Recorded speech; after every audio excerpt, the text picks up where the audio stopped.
side order seems to be the most explicitly dark story in this franchise. While there have always been darker themes in Splatoon's story, it's almost always subtle in showing it. Well, most of the time at least. But right off the bat, everyone seemed to have noticed the bleached coral on the trailer. Bleached coral is essentially dead coral. And what does that imply about Agent 8's story? Well, I'm going to try and piece as much as I can together, and hopefully by the end of this video, we have a much more coherent lead as to what the story could be with the very limited information that we have. But let's lighten up the mood. There will be plenty of time to cry when we actually play it after all. So first, let me explain what I believe the story will be about. I think this really is the Agent 8 from Octo expansion. The hairstyle matches up, and the way she sits in these images matches up with the way she sits at the end of Octo expansion. As for the story, based on this tweet from the Splatoon Twitter, the implication does seem to be that the story takes place in her mind. And these 2 points are key to hopefully understanding what these images are. Before I get into the images though, I think the opening shot of Inkopolis tells us a lot about the scenario she's in. As mentioned earlier, the white corals are essentially dead, and there is an image that shows a fossil, which also reestablishes the theme of death. Considering this is in her head, maybe this is her way of representing near-death experiences? For anyone that didn't know, Agent 8 is actually into poetry, and she writes a poem for every mem cake that you collect in Octo expansion. This could be a stretch, but maybe she tends to rely on more abstract concepts and symbolism instead of literal interpretations of things. That would explain why certain environments look the way that they do. They are minimal and orderly, because that's the way she perceives the world. Again, could be a stretch, but I do believe it's in line with what we know about Octolings in general. The Deca Tower is very fascinating. The door and architecture in the front appears to be symmetrical, and of course, orderly. But what's even more interesting is the constant use of squares. The pillars and windows are completely made up of squares. This matters a ton, because the branding for Team Order was completely made up of, you guessed it, squares. Everything about Team Order's branding was geometric. It even uses pixel art for their lettering. So the entrance to the Deca Tower, following that exact aesthetic, tells us that it's directly related to Team Order. The lack of color in the rest of the surroundings looks completely surreal. Not only does this reinforce the idea of the story being some sort of dream sequence or flashback, but it's intentionally the exact opposite of what you expect Splatoon to look like.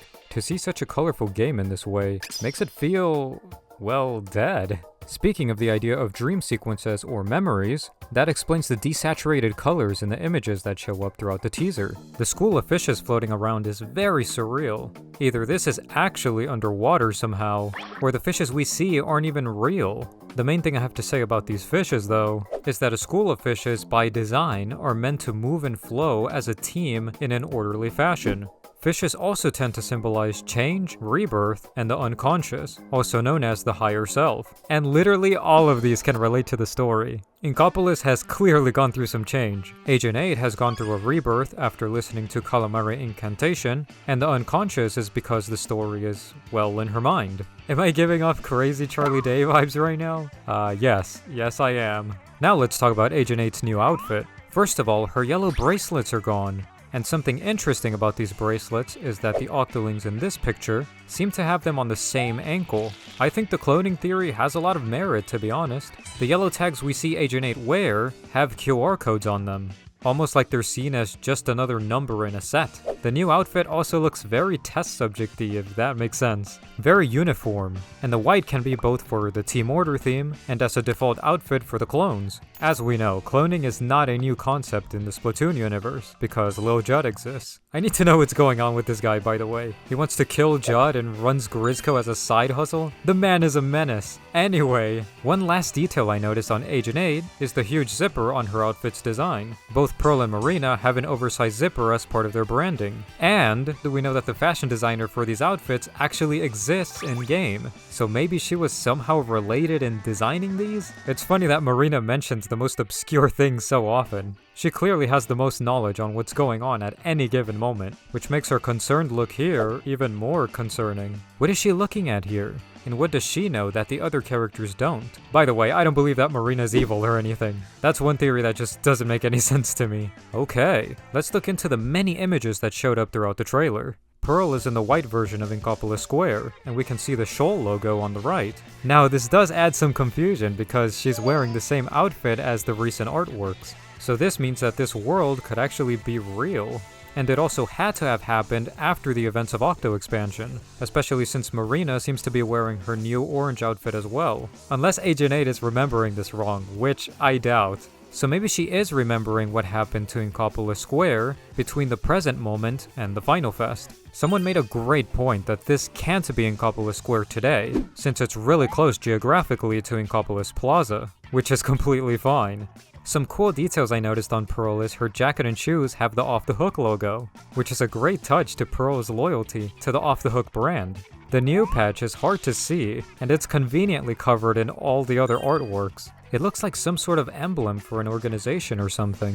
I really would like to know what this patch design is in the future. Oddly enough, in this artwork, she has that part of the jacket different, so maybe that could be something that gets added later on. Her outfit also conveniently uses a lot of gold, which was the color of Team Chaos. Now this one, I have no idea what's happening. Pearl is eating an apple with someone holding a weapon? There's been some debate on whether or not that's Marina because she doesn't have the mole, but who else could it be? Please let me know what you guys think on this one. A lot of images show elevators, which is safe to assume is the way you're meant to scale the tower. Elevators tend to symbolize change, and that change is shown as she begins to use orange ink in an otherwise colorless world. Elevators also symbolize rising above limitations, or a shift in new perspective, as she did when leaving the Octarian army after listening to Calamari Incantation. The images sort of imply scaling an absurdly high tower, like in Luigi's Mansion 3.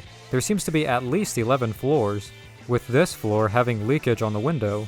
This elevator design also has 11 of these designs around the top, so the number 11 seems to be extremely important to the story. What significance could the number 11 have?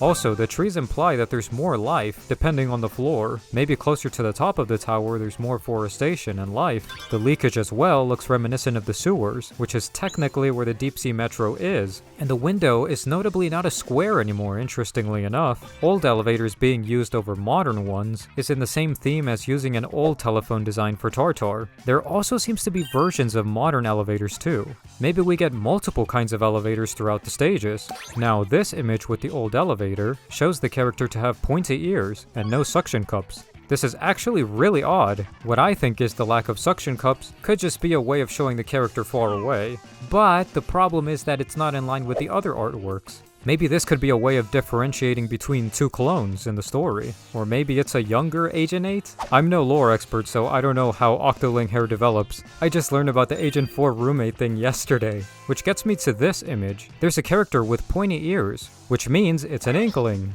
That shoe also matches up with this shoe. So whoever this is, they're going to play a crucial part in the story. Almost in the same way that Captain Cuttlefish played a role in Octo Expansion. Agent 8 seems to be looking out of some sort of factory window here, which could maybe be the cloning process? I don't know, but she looks interested in whatever it is. A cool detail about this picture that I think is super interesting is her ink color. It's the same bright green that she had in the Final Fest artwork. Shout out to Apostle of Order for finding that one. This really is going to be the Order DLC that we wanted, huh? In these images, the world looks blocky and white, which is the Order branding again. I think it also strongly emphasizes the idea of it being a dream sequence, and if this is how she's remembering these things, it's really sad. These environments really establish that abandoned and empty feeling. The way they use wide shots to convey that emptiness is so brilliant too. That stark imagery to convey suffering and being lost is undeniable in these images. Now this is a strong image of sharp shapes intruding the white space in the background. Some people have pointed out already that these structures could be nuclear warning architecture, and with the way this game designs environments, I wouldn't rule it out either. This is almost the same thought process used in the story mode. The backgrounds continue to look dreamlike, and the elements scattered throughout the level add a theme to the level design. The background behind the sharp shapes could be a double entendre for nerve endings, also representing her brain, and once again, choral imagery.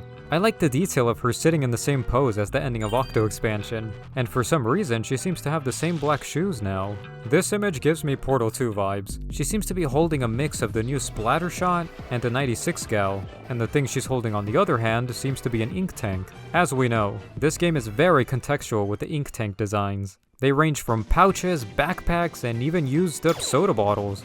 And that design, looking a lot like the weapon, makes me believe this is an ink tank. It also has a strap, so what else could it be? There also seems to be something attached to her belt. Very bright blue, but nothing I can make out specifically.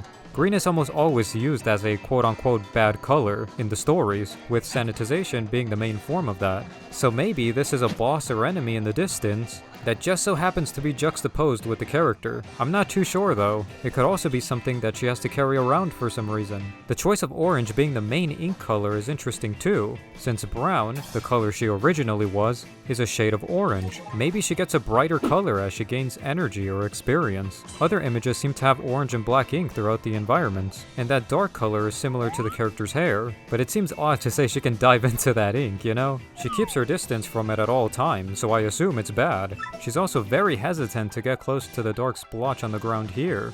Maybe this is similar to the fuzzy ooze in the story mode. This teaser really showed us a ton with very little, and hopefully I managed to cover most of it. I do apologize if the video lacks some structure. I tried to finish this as soon as possible, but I still hope it was enjoyable and that you learned some things along the way. By the way, we need 3D models of this Perlin Marina like right now.